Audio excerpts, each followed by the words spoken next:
السلام علیکم ورحمۃ اللہ وبرکاتہ۔ انشاءاللہ آج ہم پڑھیں گے سبق نمبر 12 یا تختی نمبر 12۔ تختی نمبر میں ہم پڑھیں گے نون ساکن اور تنوین۔ نون ساکن اور تنوین۔ ہم انشاءاللہ اپنا سبق کا آغاز تعوذ اور تسمیہ کے ساتھ کرتے ہیں۔ اعوذ باللہ من الشیطان الرجیم، بسم اللہ الرحمن الرحیم۔ بہت خوبصورت دعا، آپ لوگ میرے ساتھ جڑے رہیں انشاءاللہ۔ مجھے امید ہے کہ آپ کو اب یہ خوبصورت سی دعا یاد ہو گئی ہوگی۔ اللہم انی اسألک علما نافعا وعملا متقبلا ورزقا طیبا۔ ورزقا طیبا، اللہ میں سوال کرتی ہوں اس علم کا جو مجھے نفع دے، اس عمل کا جو آپ کی بارگاہ میں قبول ہو، اور اس رزق کا سوال کرتی ہوں جو پاک اور طیب ہو۔ اب ہم پڑھیں گے نون ساکن اور تنوین۔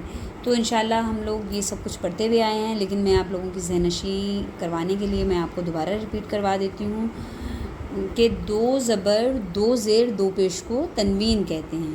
دو زبر دو زیر دو پیش کو تنوین کہتے ہیں۔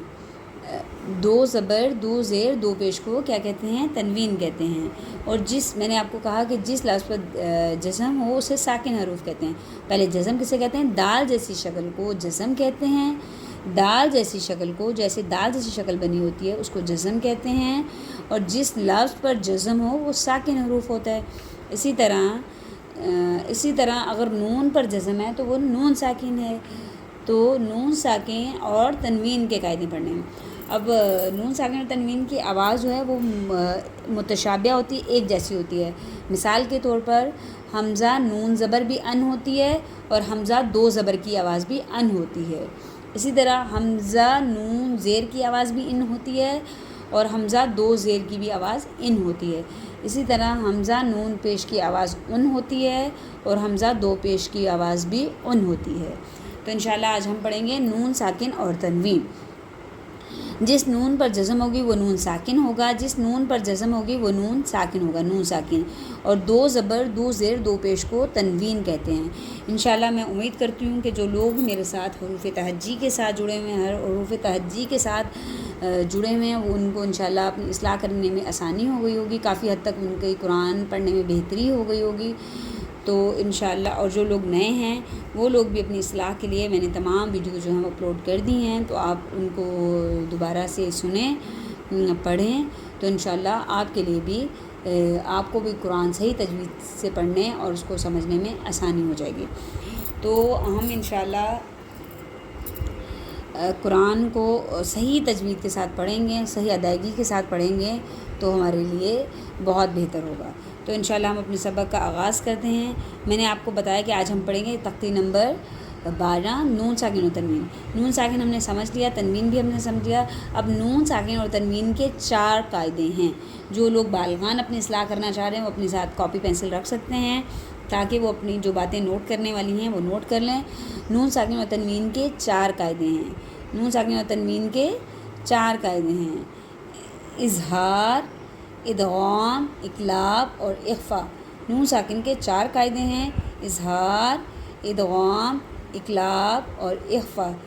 تو آج ہم پڑھیں گے نون ساکن اور تنوین کا پہلا قاعدہ یعنی کہ اظہار۔ آج ہم اظہار کو سمجھیں گے کہ اظہار کیا ہوتا ہے۔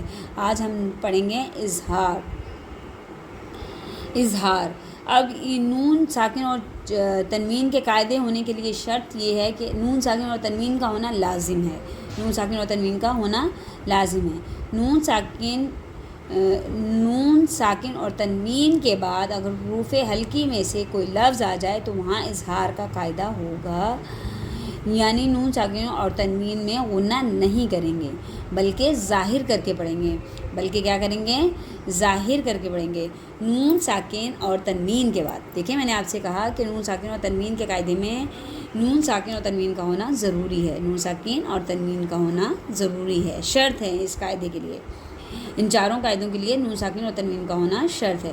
نون ساکن اور تنوین کے بعد حروف ہلکی جو کہ 6 ہیں، حروف ہلکی 6 ہیں، آپ نوٹ کر سکتے ہیں۔ جو بالغان اپنی اصلاح کرنا چاہ رہے ہیں وہ اپنی کاپی میں لکھ سکتے ہیں، نہیں تو وہ بار بار ذہن نشیں کروانے کے لیے آپ لکھ لیں اور بار بار اس کو رپیٹ کریں، حدر کریں اس کی، تو آپ کو آسانی سے یاد ہو جائیں گے۔ نون ساکن تنوین کے 4 قاعدے ہیں، جس میں سے ہم پڑھیں، آج ہم پہلا قاعدہ پڑھیں اظہار۔ اظہار نون ساکن اور تنوین کے بعد اگر حروف ہلکی میں سے کوئی لفظ آ جائے گا تو وہاں اظہار کا قاعدہ ہوگا۔ اظہار کا مطلب ہوتا ہے ظاہر کر کے پڑھ دینا، ظاہر کر کے پڑھ دینا، بلکہ ان میں غنہ نہیں کریں گے، ظاہر کر کے پڑھ دیں گے۔ حروف ہلکی 6 ہیں، آپ اپنی کاپی یا کوئی ڈائری میں لکھ سکتے ہیں۔ حمزہ ہا، حمزہ ہا، ہا، خا، عین اور غین، حمزہ ہا، عین ہا اور غین خا۔ حروف ہلکی 6 ہیں، حروف ہلکی کتنے ہیں؟ 6 ہیں۔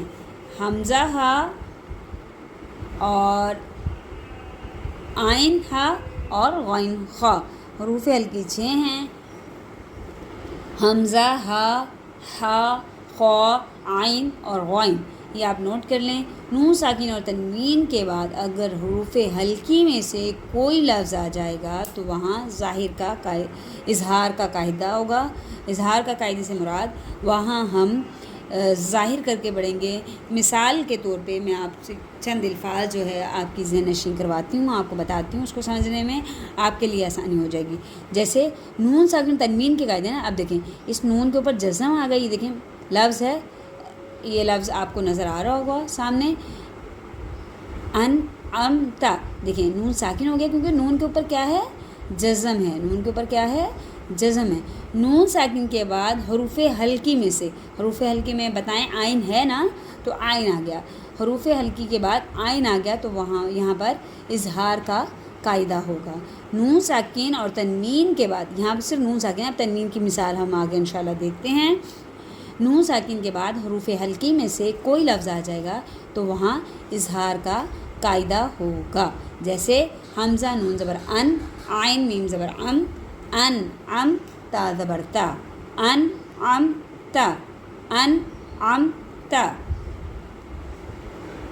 غنہ نہیں کریں گے، ان ایسا غنہ نہیں کریں گے، بلکہ بالکل ظاہر کر کے ان ام تا۔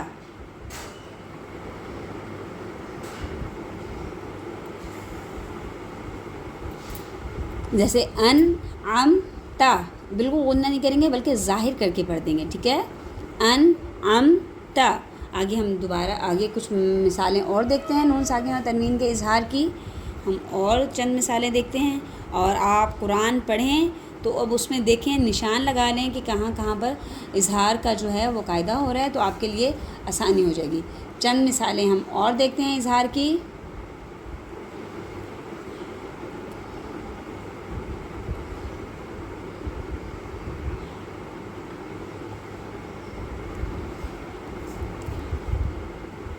جیسا کہ دیکھیں نون ساکن کے بعد، میں نے آپ کو کہا تھا نا، نون ساکن کے بعد حروف ہلکی میں سے کوئی لفظ آ جائے اور حروف ہلکی میں بھی خوا بھی ہے، تو یہاں پڑھیں گے میم نون زیر من، خا یا زبر خی، را دو زیر رن، من خی رن، ظاہر کر کے پڑھ دیں گے۔ من ایسا غنہ نہیں کریں گے، بلکہ اس میں اظہار کے قاعدے میں نون ساکن و تنوین کے اظہار میں غنہ نہیں ہوتا، ظاہر کر کے پڑھتے ہیں، ٹھیک ہے؟ من خیرن۔ اسی طرح نون ساکن و تنوین کے بعد عین آ گیا، جو کہ عین بھی حروف ہلکی میں سے ہے، من علیکن، من علیکن۔ اسی طرح دیکھیں نون ساکن و تنوین کے بعد ہا آ گیا تو من میم نون زیر من، دیکھیں نون ساکن مطلب جس نون پر جزم ہوگی وہ نون ساکن ہوگا، جس نون پر جزم ہوگی وہ نون ساکن ہوگا۔ نون ساکن کے بعد حروف ہلکی میں سے ہا آ گیا تو من ہادن، من ہادن۔ اسی طرح آپ تنوین کی کچھ مثالیں دیکھتے ہیں، یہ دیکھیں من عجلن، نون ساکن کے بعد حمزہ آ گیا، من عجلن، ظاہر کر کے پڑھ دیں گے۔ اب دیکھیں تنوین کے بعد، پہلے ہم نے نون ساکن کی مثالیں دیکھیں اظہار میں، اب دیکھیں تنوین کے، دیکھیں کاف کے نیچے 2 زیر ہیں تو اس کا مطلب ہے یہ تنوین ہے۔ تنوین کے بعد حروف ہلکی میں سے ہا آ گیا تو اس کو پڑھیں گے ملاقن حسابیہ، ملاقن، غنہ نہیں کریں گے، ظاہر کر کے پڑھیں گے، ٹھیک ہے؟ ملاقن حسابیہ۔ اسی طرح اگلے دیکھیں گے، دیکھیں شین یا زبر شی اور حمزہ دو پیش ان تنوین ہو گیا کیونکہ حمزہ کے اوپر دو پیش ہیں. دو زبر دو زیر دو پیش کو کیا کہتے ہیں؟ تنوین کہتے ہیں. دو زبر دو زیر دو پیش کو کیا کہتے ہیں؟ تنوین کہتے ہیں. تنوین کے بعد حروف ہلکی میں سے آئین آئین تو یہاں پر بھی اظہار کا قاعدہ ہوگا. شیء عظیم شیء عظیم. تو یہ انشاءاللہ ہمارا اظہار کا قاعدہ ہم نے آج سمجھا مثالوں کے ساتھ اس کو سمجھنے کی کوشش کی ساتھ ہی ساتھ پڑھنے کی کوشش کی. میں اللہ تعالیٰ سے دعا گو ہوں کہ اللہ تعالیٰ ہمیں قرآن کا صحیح حق ادا کرنے والا بنائے, قرآن کو صحیح تجوید کے ساتھ پڑھنے کی توفیق عطا فرمائے, آمین. آپ میرے چینل کو دیکھتے رہیں, سبسکرائب کریں, دوستوں کے ساتھ شیئر کریں اور مجھے بتائیں کہ آپ اور کیا سیکھنا چاہ رہے ہیں. آپ اگر آپ کے ذہن میں کچھ سوال ہیں تو آپ وہ مجھ سے کامنٹس میں پوچھ سکتے ہیں. میں آپ سے اجازت چاہوں گی بہت ساری دعاؤں کے ساتھ. اللہ نگہبان.